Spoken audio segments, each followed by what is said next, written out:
জয় গুরু নারীনীতি গ্রন্থ থেকে পাঠ। বাণী সংখ্যা 164। শিক্ষা ও চরিত্র বিধানে ভক্তি।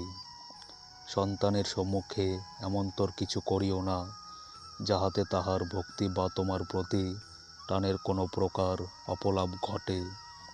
টানের অপলাপে তোমারও কষ্ট, তাহারও সমূহ বিপদ। তাই তাহার ধাতু, চরিত্র ও অবস্থা যেন তোমাতে সবসময় জাগরুক থাকে। কোনো শিক্ষা দিতে হইলে বেশ করিয়া বুঝিয়া, প্রয়োজন ও অবস্থাতে নজর রাখিয়া, ভাব ও ভাবের গতির প্রতিক্রিয়ার সময়ে যদি বোধ ও মীমাংসাকে আনিয়া দিতে পারো, আদর ও সহানুভূতি লইয়া দেখিবে শিক্ষা তাহার সহজেই চরিত্রকে স্পর্শ করিয়াছে। শেষে ঠাকুর অনুকূলচন্দ্র।